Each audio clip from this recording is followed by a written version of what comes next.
sus discípulos al otro lado del mar de Galilea, en aquella barca donde él tiene una cita preparada con un hombre endemoniado que vive entre los sepulcros. Al tratar el Señor con él y a liberar a los demonios que estaban dentro de este hombre, la Biblia habla de espíritus inmundos, mandó el Señor que salgan. Uno de los demonios gritó en el libro de Lucas, en el capítulo 8, en el verso 28, ¿qué tienes conmigo, Jesús? ¿Por qué me atormentas antes de tiempo, Jesús, Hijo de Dios, el Altísimo? Así que mientras los demonios salen del hombre, le suplican a Jesús y le rogaban que no les mandase ir al abismo. En el libro de Lucas capítulo 8, en el verso 31.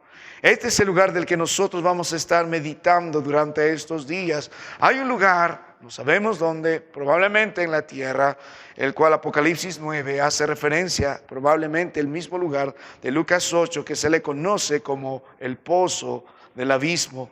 Más allá de buscar un morbo de qué será este pozo del abismo, quiénes habitan, dónde está el lugar secreto, dónde está el mapa, hay alguno que ha descubierto el pozo del abismo y ha escuchado los gemidos de los demonios.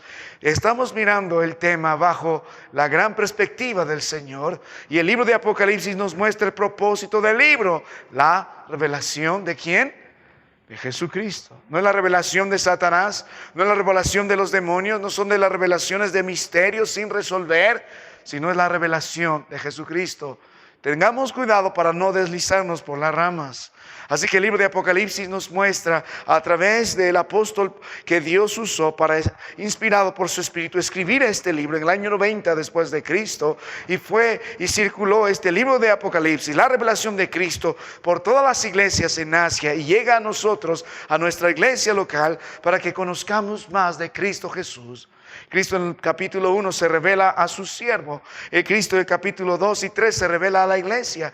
Cristo en el capítulo 4 y capítulo 5 se revela en los cielos de forma tan gloriosa. Y Cristo en Apocalipsis capítulo 6, 7 y 8 y 9 que estamos mirando, ¿qué revela? ¿Qué aspecto de Él? Anteriormente mostró en su gloria, su poder, su justicia, su amor, su verdad. Pero ahora muestra su ira en el gran día de su ira. Estamos mirando en este tiempo la gran tribulación de 7 años, donde estos juicios están siendo derramados de forma progresiva. Desde Apocalipsis 6, el Señor toma el contrato en la tierra, es el único indicado, es el único que puede, es el único que merece, el Cordero de Gloria, y empieza a desatar sus sellos para derramar así cada uno de sus juicios.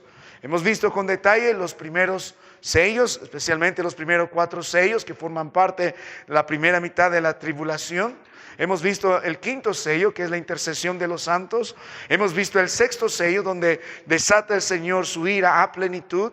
Y el 7.º sello va a desatarlo hasta que colme toda su ira y el Señor pueda derramar en plenitud la ira sobre los hombres impíos. El hombre recién experimenta que es tener a un Dios airado. Ellos podrán decir, horrenda cosa es caer en manos de un Dios vivo. Hemos visto que la iglesia está con el Señor, pero Dios en su gracia todavía en Apocalipsis 7 derrama un tiempo de gracia. En medio de su ira muestra su misericordia al enviar a hombres evangelistas, los judíos, que finalmente cumplirán su propósito de mostrar a Jesucristo a los hombres, y estos 144,000 sellados son revelados en gracia en Apocalipsis 7, y hemos visto su resultado en los cielos a partir de Apocalipsis 7, el verso 9 al verso 16. Entonces el Señor hace una pausa entre el 6.º y el 7.º sello. Hasta ahora Dios ha castigado al hombre con muerte, con guerras, con una falsa paz, con hambre, con pestes, y la gente está muriendo. Hasta ahora el Señor ha castigado al hombre conmocionando la tierra con grandes terremotos, con tinieblas, y los hombres están pidiendo esconderse de la ira del Cordero y preguntan quién podrá sostenerse en pie al final del 6.º sello en Apocalipsis 6. Luego del interludio en Apocalipsis capítulo 8, el Señor abre el 7.º sello, y hemos estudiado esto con detalle en Apocalipsis capítulo 8 porque lo peor está recién por venir. Este 7.º sello va a constar de la ejecución de 7 trompetas, y esta última trompeta, la 7ª, va a tener a 7 copas de ira. Así que nuestro Dios está tomando en serio el pecado y sus consecuencias.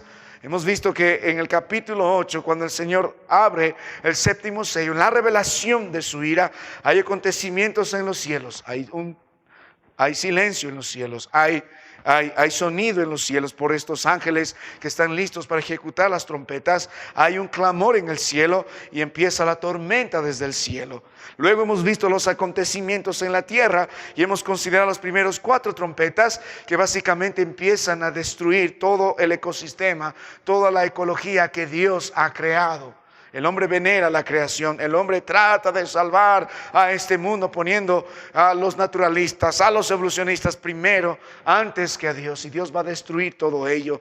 Hemos visto la ejecución de cada una de las trompetas, cómo Dios destruye la tierra y cómo Dios destruye los árboles, cómo Dios destruye las áreas verdes. Hemos visto cómo Dios destruye también el mar. Y la tercera parte es lo que se repite, hablando de la tierra, hablando de los mares y cómo el hombre está sometido a grandes catástrofes cuando el Señor manda las potencias del cielo, como estas estrellas que empiezan a destruir y a malograr las aguas dulces y que se hacen amargas. Hemos visto esto, como las tinieblas y probablemente los eclipses aparecen cuando el sol es cubierto, cuando la luna también y las estrellas también. Y hemos quedado en Apocalipsis capítulo 8, nota el verso 13, al final de nuestro estudio dice: y miré y oí a un ángel volar en medio del cielo diciendo, Apocalipsis 8:13, a gran voz, ay de los que moran en la tierra a causa de los otros toques de las trompetas que están para sonar los 3 ángeles. Aún quedan 3 trompetas, pero el Señor nos da una advertencia más. Si hemos visto hasta ahora la forma en que el hombre ha sido sometido a la ira de Dios de tal magnitud como nunca antes fue hecho, esto tampoco se compara a la ejecución de las últimas 3 trompetas.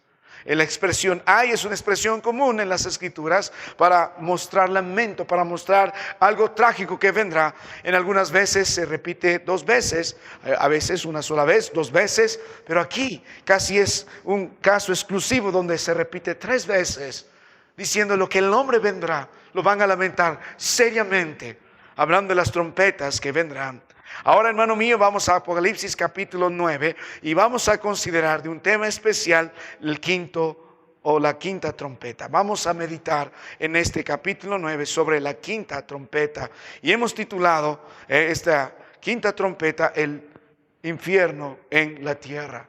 La palabra de Dios nos va a mostrar en repetidas veces lo que sucede. El verso 2 dice que se abre el pozo del abismo. En el verso 1 se habla que a alguien se le dio la llave del pozo del abismo. Y en el versículo 3 se ve qué es lo que sale del pozo del abismo. Y habla de un tipo de langostas que van a atormentar a los hombres. Y vamos a ver qué son este tipo de demonios y quién es su aliado. Así que es importante entender ahora cómo Dios traslada la ira suya de la tierra, de los mares y todo lo que está sucediendo en el entorno físico a un nivel espiritual.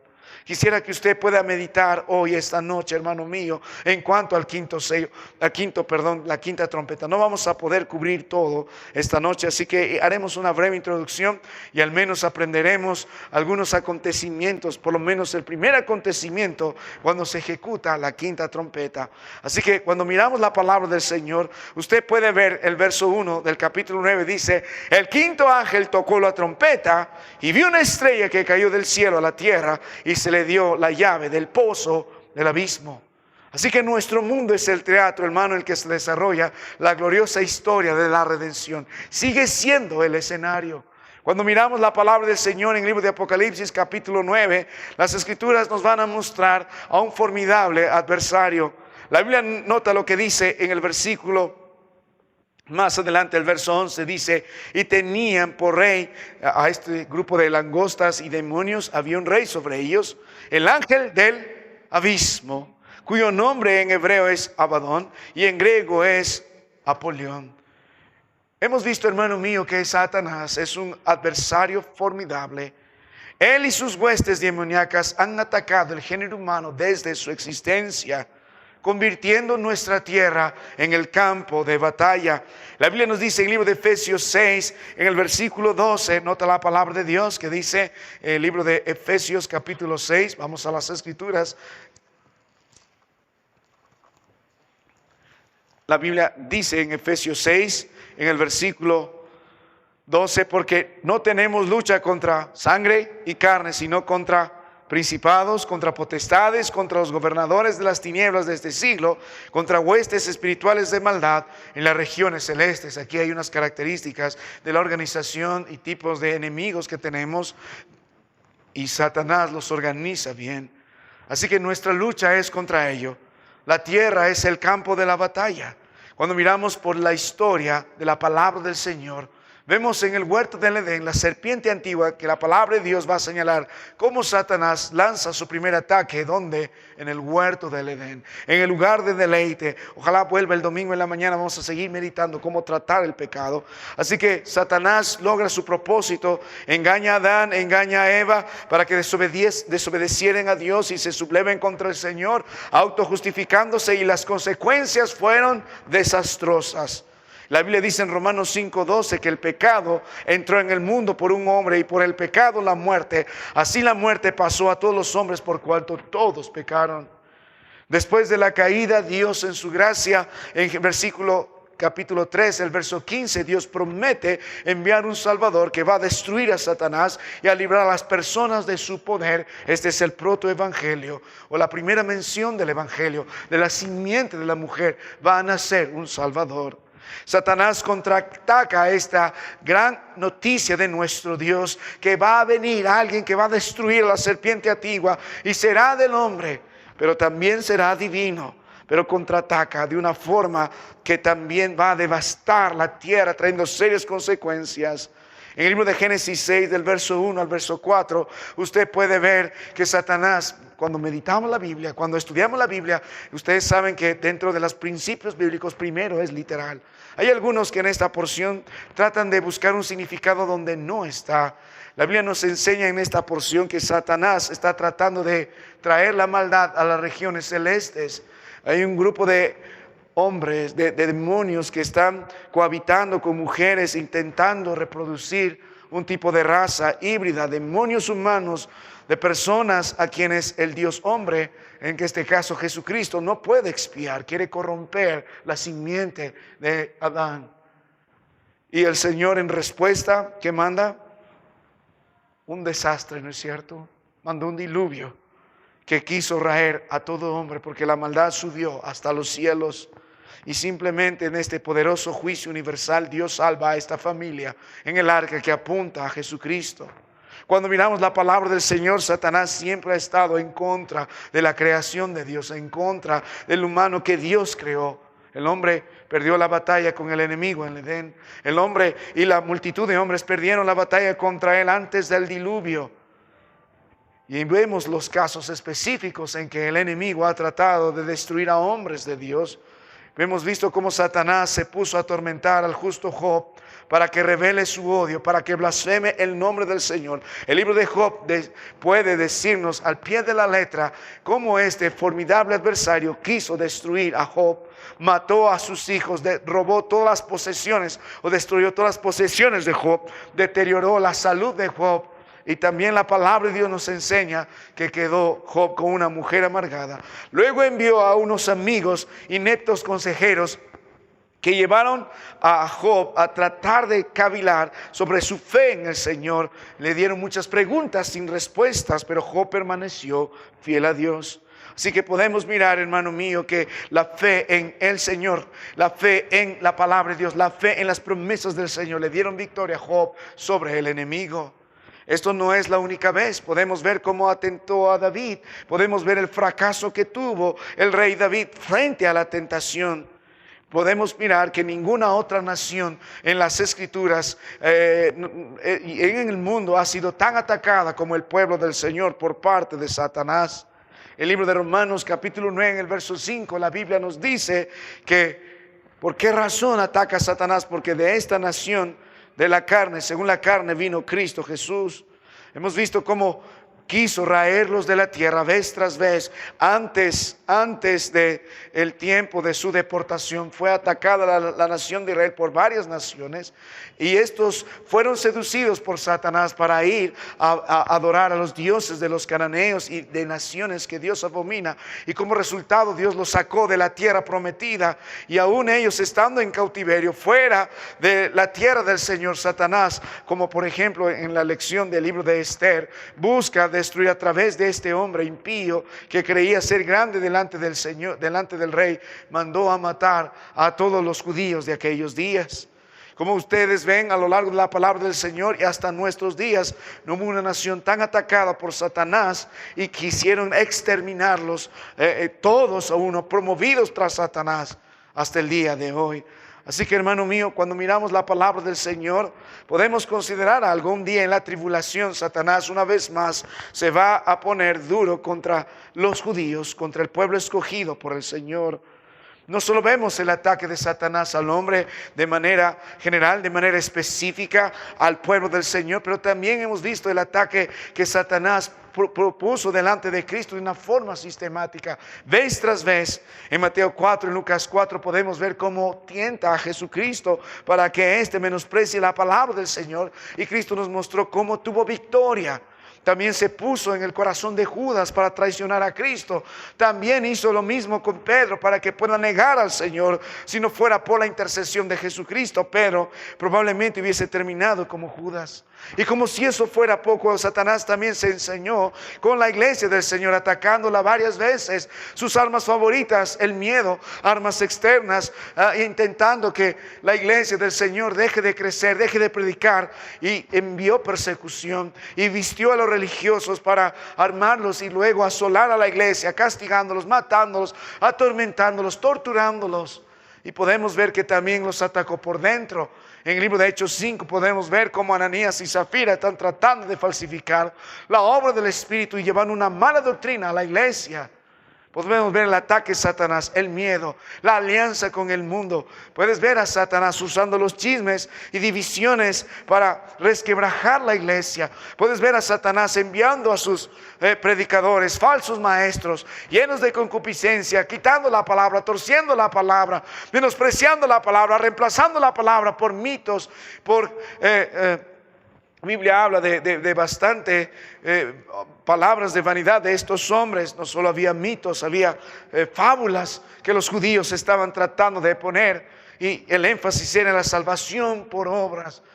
Satanás atacó la iglesia y la sigue atacando hasta nuestros días. El sistema que él tiene, donde la Biblia dice es el príncipe, la potestad del aire, es un sistema que es hostil a la iglesia, hostil al pueblo del Señor, hostil a Dios, hostil a Jesucristo, hostil a su palabra. Los quiere exterminar. Podemos ver que Satanás ataca el corazón del hombre, lo tiene nublado para que no resplandezca la verdad. Están vendados los ojos de su entendimiento. Podemos ver que este adversario es formidable. En 1 de Pedro capítulo 5, en el verso 8, el Señor nos da la advertencia de... La Biblia nos dice debemos ser vigilantes porque nuestro adversario, el diablo, es como un león rugente que anda buscando a quien devorar. Hemos visto cómo ataca el Señor, Satanás a la humanidad. Desde el principio, durante toda la época de la palabra del Señor, hasta nuestros días, sus ataques no han cesado. Si quiere destruir a Cristo Jesús, y no lo logró, ni aun en la cruz del Calvario, cuando quiso levantar su odio y levantó el odio del hombre juntamente con él, no lo logró. Cristo venció a Satanás, Cristo venció a la muerte, Cristo venció a este mundo y nos ha dado victoria con él. Pero el trabajo de este adversario todavía no ha terminado. Sigue acusándonos día y noche delante del Señor y sigue alistando sus tropas para la gran batalla que tendrá Él en el día del Armagedón con Cristo Jesús y los suyos. Mientras tanto, el ataque a la iglesia sigue siendo sistemática por parte del enemigo y nuestra iglesia no está libre de ello, ni nuestras familias, ni cada uno de nosotros. Por eso Dios dice, velad y orad, porque vuestro adversario, como león rugiente, anda buscando a quien devorar. Pero a pesar que el adversario está sumamente ensañado contra la creación de Dios, contra el hombre de Dios, contra los cristianos, debemos recordar que el Señor sigue siendo, ¿qué? Un Dios soberano. Porque a pesar de lo que es Satanás, Él no es más grande que nuestro Dios. Él no es más poderoso que nuestro Dios. El Rey de Reyes sigue siendo Cristo Jesús. Aunque el gran dragón va a tratar con todo su ejército enfrentar a las huestes del Señor y a nuestro mismo Cordero, y va a ser derrotado finalmente. Sin embargo, el hombre lo sigue intentando. Debemos entender que aún a pesar de eso sigue siendo un siervo en las manos de Dios. ¿Cómo podemos notar esto? Cuando vino a A Job no vino directamente a él buscando destruir lo que tiene, matar a lo que más ama, sino donde fue a la presencia de Dios a pedir permiso. Lo que sucede en el quinto sello, hermano mío, usted puede ver que este adversario formidable va a ser usado por Dios para castigar a los hombres. Es algo interesante poder notar que nuestro Dios sigue siendo el dueño de todo, que nuestro Dios sigue teniendo el control de todo y que nuestro Dios en su verdad y en su ira hace y toma a este enemigo y a los suyos para atacar a los hombres.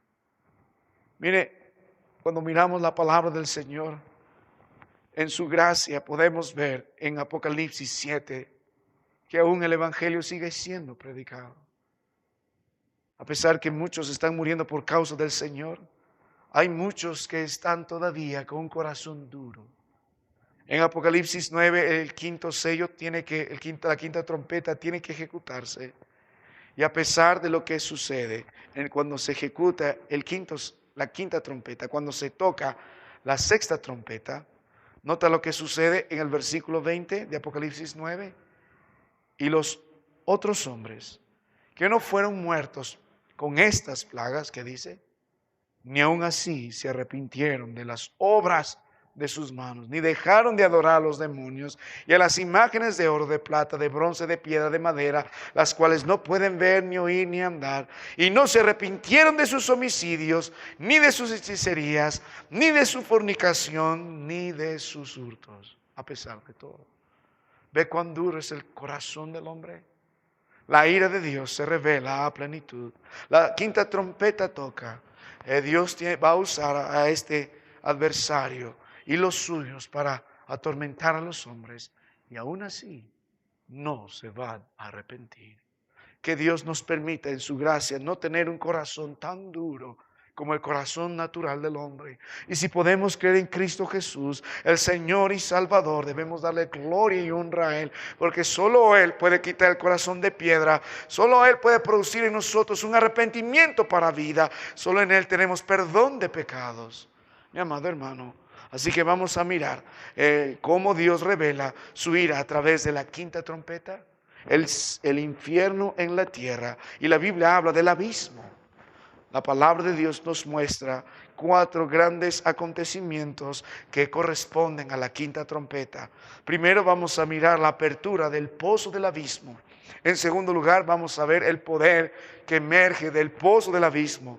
Luego vamos a ver la revelación de los seres que salen del pozo del abismo.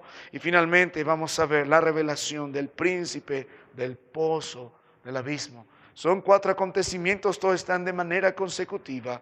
Esta es la forma en que el Señor va a derramar su ira, usando a Satanás y los suyos para atormentar a los hombres. Vamos a la palabra del Señor. Y esta noche al menos comencemos con el primer acontecimiento, la apertura del pozo del abismo. Note la palabra del Señor, Apocalipsis 9, verso 1. El quinto ángel tocó la trompeta y ¿qué dice? Y vi una estrella que cayó del cielo a la tierra y se le dio una llave del pozo del abismo y abrió el pozo del abismo.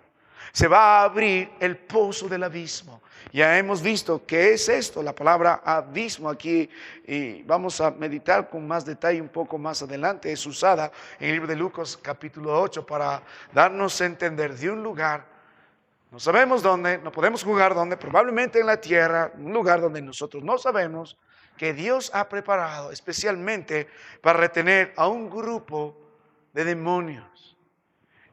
Un pastor, meditando en esto, dijo lo siguiente: imagine un instante que en nuestra ciudad, donde estamos nosotros ahora, se abrieran las cárceles, y sobre todo las cárceles que están poniendo o digamos de alguna forma resguardándonos de los hombres más peligrosos que hay. ¿Qué tal si abriéramos la cárcel y soltáramos a los asesinos en serie, a los violadores, a aquellos que han matado a su familia y no tienen remordimiento, y los dejamos libres a andar ahí? ¿No cree que todos estaríamos espantados y trataríamos de escondernos? Este pozo del abismo es un lugar así, donde Dios tomó a un cierto tipo de demonios y por una razón los mantuvo encadenados. Hay otros que están andando, digamos, de una forma libre, mientras todavía no son enviados a ese abismo, como en Lucas 8 intercedieron estos demonios. Todavía no ha llegado nuestra hora, dijo, no os envíes a este lugar. Pero en este tiempo Dios va a desatar a los peores demonios. Por una razón Dios los tiene ahí presos. Vamos a hablar luego un poco con detalle. Recuerdas que Jesús descendió también en ese tiempo que murió a estas prisiones a dar testimonio a este grupo de demonios. En en Génesis capítulo 6 vemos a un grupo de demonios que intentaron cohabitar con mujeres y tener una raza híbrida. Probablemente algunos sugieren también están ahí. Solo Dios lo sabe. No podemos jugar con lo que la Biblia no dice. Ni sospechar, más bien vamos a ver lo que el Señor quiere que podamos entender, porque el énfasis no está dónde está el lugar, el énfasis no está qué tipo de demonios están ahí, el énfasis está que el Señor los va a soltar por una razón. Ahora, mirando la palabra del Señor, usted va a entender algunas cosas en este primer acontecimiento para que se abra el pozo del abismo. El verso 1 nos habla de un individuo, es el agente que Dios usa para abrir el pozo del abismo. En segundo lugar, en el versículo 1 de Apocalipsis 9, puede mirar la autoridad que tiene para abrir el pozo del abismo. No es que Él tiene la autoridad, sino le dio la llave del pozo del abismo. En los capítulos anteriores hemos visto a Jesucristo que tiene las llaves del infierno. Él controla todo.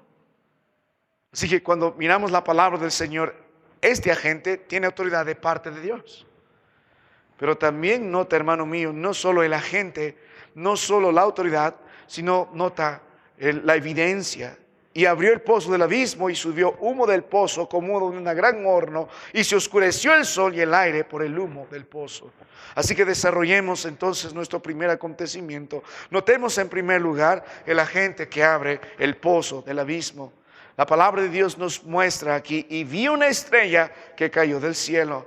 Y aquí vamos otra vez con los grandes comentaristas. Y usted va a leer a muchos y decir, ese ángel del abismo, esa estrella que cae, probablemente la estrella es el anticristo. La estrella es la humanidad pecadora. La estrella es un ángel caído. La estrella es un espíritu maligno. La estrella es la palabra de Dios. La estrella es Jesús mismo. La estrella es Nerón, etcétera, etcétera. O la estrella es Satanás.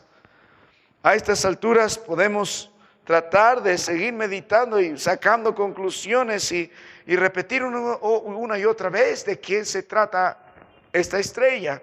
Lo que sí podemos decir claramente, la Biblia no nos da el nombre, pero dentro del contexto se le da una identidad. A diferencia de la estrella en el verso 11 de Apocalipsis 8, que es el ajenjo, que habla de probablemente un cuerpo celeste que llega a la tierra y destruye la tercera parte de las aguas, convirtiéndolas en amarga. Podemos ver que esta estrella tiene una identidad. La palabra de Dios nos dice por qué, porque se le dio la llave del pozo del abismo. Así que la gran pregunta de los eruditos y los comentaristas es saber de quién se trata. ¿Quién es esta estrella? ¿De quién se puede meditar? ¿A quién se le puede sugerir? Hay muchos que van a tratar de darnos nombres a las personas o digamos que se acercan más a la verdad podrán decir, bueno, probablemente es Satanás. Y podemos ir a muchos versículos de la palabra de Dios, como por ejemplo en el libro de Isaías, el capítulo 14, el verso 12, el verso 15, que describe la caída de Satanás como lucero de la mañana y cómo fue cortado de la tierra y fue lanzado a la tierra. Así que podemos ver el corazón del enemigo ahí, cómo Dios lo lanzó por su orgullo. Algunos van a decir, ves, puede ser Satanás, también fue lanzado a la tierra. Entonces, si fuera él, ¿en qué momento va a volver a ser lanzado? Si fue lanzado antes, ¿va a ser lanzado otra vez? O sea, podríamos nosotros tratar de sustentar esto con muchas porciones de la palabra del Señor y mirando el rol de Satanás en los versículos que vendrán más adelante y los capítulos que vendrán más adelante. Podríamos estar jugando con todo ello, pero ¿por qué nosotros no nos quedamos en lo que Dios simplemente dice? Es una estrella, una identidad, probablemente es Satanás, nosotros no lo sabemos. Lo que sí sabemos es que Dios le dio autoridad. Así que cuando miramos la palabra del Señor, cae esta estrella que es una persona, probablemente Satanás, no, obviamente no es el Señor Jesucristo, obviamente no es ninguna otra persona, pero cae una estrella, es una persona. Y la palabra de Dios nos dice, y se le dio la llave del pozo del abismo. Nota algo aquí, hermano mío, tiene autoridad de parte de Dios para abrir esto. Él no lo hace por sus fuerzas, no lo hace por su plan, no lo hace por su intención. Usted debe mirar, hermano mío, que todo acontece conforme al plan de nuestro Dios. Dios sigue siendo el Rey. El Señor Jesucristo sigue teniendo el control de todo. Y Él está derramando su ira de esta forma. Se agencia de un individuo, le da autoridad, es lanzado en la tierra y se abre el pozo del abismo. Ahora meditemos en el versículo 2. Y abrió el pozo del abismo. Ahora meditemos un poco en estas expresiones, el pozo del abismo. Si miramos un momento la palabra de nuestro Dios y entendemos en el idioma que ha sido escrito, las escrituras, la palabra aquí es tártaros, pozo del abismo. Ustedes han visto en la mitología griega, es un lugar donde los peores hombres están siendo atormentados, pero no vamos a estar mirando la mitología griega. El apóstol Juan usa esta expresión para darnos a entender que es un lugar de prisión y de tormento para un grupo especial de demonios. Ese es el punto, el pozo del abismo. El libro de Judas habla algo parecido. Si va al libro de Judas y nota el verso 6 al verso 7, en Judas hay un solo capítulo, verso 6 al verso 7, vamos un momento ahí. ¿Dónde está Judas? Antes del libro de Apocalipsis. Nota el verso 6, dice: y a los ángeles que no guardaron su dignidad, sino que abandonaron su propia morada, los ha guardado bajo oscuridad, en prisiones eternas para el juicio del gran día. Nota el verso 7, como Sodoma y Gomorra y las ciudades vecinas, las cuales de la misma manera que aquellos habiendo, que dice, fornicado, he ido en pos de vicios contra naturaleza, fueron puestas, por ejemplo, sufriendo el castigo del fuego eterno. Lo que ustedes pueden mirar, el Señor compara a este grupo de ángeles que están en este tipo de prisiones eternas. Nos da la idea que el Señor simplemente guardó un grupo de ángeles en prisiones eternas. Un día serán soltados solo para el gran día del juicio y lanzados al lago de fuego para siempre. Quizás no sean los que están aquí, porque aquí dice prisiones eternas, pero la idea es la siguiente: por una razón están ahí presos. En el caso de Sodoma y Gomorra, ¿por qué Dios los destruyó? Porque fueron hombres con hombres y mujeres contra mujeres. Había este tipo de depravación y Dios no lo toleró. Para darnos ejemplo, lo destruyó porque fueron contra naturaleza. Lo mismo pasó con la dignidad de estos ángeles. En el verso 6 se metieron con humanos tratando de tener un linaje de ellos y Dios no toleró más. El punto es que guardó un grupo de ángeles en un lugar, en prisiones eternas, y solo van a ser soltados el momento que serán enjuiciados por el Señor al lago de fuego. Nos da la idea que en este tipo de pozo del abismo, en este lugar de prisión también, hay un grupo de hombres, de ángeles que Dios los guardó por una razón. Quizás son los más poderosos, quizás son los más depravados, quizás son, si se los soltaría constantemente el Señor, causaría más estrago en la tierra. Por una razón están presos. Ahora, si entendemos esto, note la palabra de Dios en el verso 2, y abrió el pozo del abismo. Finalmente llega el momento en que estos tienen que ser soltados, y nota la evidencia. La Biblia dice: subió humo del pozo como humo de un gran horno, y se oscureció el sol y el aire por el humo del pozo. Nota lo que pasa. ¿Cuál es la evidencia cuando en este momento se abrirá el pozo del abismo? El 18 de mayo de 1980, un famoso pastor de aquellos días, se llamaba Dave Brown, estaba predicando en la iglesia, una iglesia bautista allá en Washington. Experimentó él y su congregación lo siguiente: Ese día, 18 de mayo de 1980, a las 8:32 de la mañana, el monte conocido por ellos, ahí el monte Helens, hizo erupción a una cierta distancia de ellos. Resultó que este monte era un volcán y fue el más desastroso en toda la historia registrada en los Estados Unidos. El pastor que estaba ahí cuenta lo siguiente. Dice: a menudo me han contado cómo fue cuando el humo de ese volcán oscureció el sol y el aire. El día se convirtió en noche cuando las enormes nubes de humo subieron al cielo y las cenizas cayeron al suelo. Pero para la gente que vivía en esos días fue tan alarmante, tan tenebroso esos días. Ahora imagínense cómo será cuando la gente vive en la gran tribulación este momento. Y quiero darles algo más. El verdadero problema no es el humo que va a subir como de un gran horno. El problema verdadero no va a ser que habrá tinieblas porque el sol se va a oscurecer. El verdadero problema no va a ser el aire contaminado por el humo que sale del pozo, difícil de poder respirar, va a tener como un escenario de infierno, sino el verdadero problema viene en el versículo 3, que dice: y del humo salieron langostas sobre la tierra, y se les dio poder como tienen poder los escorpiones de la tierra. Miraremos esto con más detalle cuando miremos el segundo acontecimiento. Pero puede notar, hermano mío, cuando el Señor en su ira va a seguir derramando castigos sobre los hombres, Él sigue teniendo el control de todo.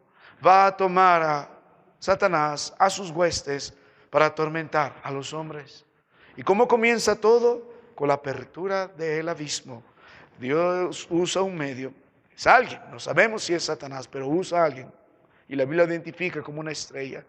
Le da autoridad, predicando que el Señor sigue teniendo el control de todo y está bajo supervisión todo lo que está pasando, y permite que el escenario esté listo cuando hay tinieblas y el humo esté contaminando todo. Recién comienza el castigo.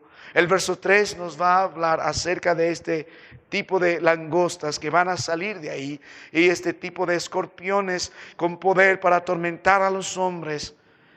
Y vas a ver que el Señor sigue siendo aquel que tiene el control, porque vamos a ver en el verso 4 que Dios en su gracia va a proteger a los que están sellados, pero los demás van a ser atormentados. Para terminar esta noche, vaya un momento al libro de Apocalipsis, capítulo 9, y note la palabra del Señor en el versículo 20. No pierda este énfasis, no pierda este énfasis. La palabra de Dios dice, verso 20, otra vez: y los otros hombres que no fueron muertos con estas plagas, ni aun así se arrepintieron de las obras de sus manos, ni dejaron, y habla de todas las maldades que no se arrepintieron. El verso 21 y dice, y no se arrepintieron. Ese es el problema, el corazón del hombre. La ira de Dios está preparada para que estos hombres que constantemente abrigan su maldad, tienen esta característica, no se arrepintieron y no se arrepintieron, no se arrepintieron. Probablemente estarán gritando, queremos escapar de la ira del Cordero porque las consecuencias están sobre ellos. Pero no se arrepienten de sus hechos, de sus pecados, tal como Dios los muestra. Mi querido hermano, la ira de Dios es un tema serio. La quinta trompeta se está tocando, las tinieblas están cubriendo la faz de la tierra, el humo está contaminando el aire y apenas comienza todo. El Señor sigue teniendo el control. El enemigo es formidable. Ha buscado destruir a Dios y la comunión que tiene con el hombre por todo este tiempo. Tuvo victorias en el huerto, tuvo victorias con ciertos hombres de Dios, pero también grandes fracasos. Se ensaña con Jesucristo, se ensaña con su pueblo, los judíos, pero también se ensaña con la iglesia del Señor. Y mi amado hermano, pero a pesar de todo ello, el Señor sigue teniendo el control. Nada más es un siervo en las manos de nuestro Dios. Mi querido hermano, no debemos dar gracias al Señor que podemos escapar de la ira de Dios. No debemos dar gracias al Señor que mayor es el que está con nosotros que el que está en el mundo. No debemos dar gracias al Señor que nuestro corazón ha sido quitado, este corazón duro que no se arrepiente, incrédulo, por un corazón de sangre. por un corazón de carne, por un corazón donde el Espíritu de Dios habita y podemos temer a nuestro Dios. Doy gracias al Señor que podemos tener un Salvador. La semana que viene vamos a continuar mirando los últimos acontecimientos de la quinta trompeta. Y si Dios nos permite, entraremos a la sexta trompeta y veremos cómo el Señor sigue atormentando y castigando a estos hombres que no se arrepienten. Vamos a terminar en oración.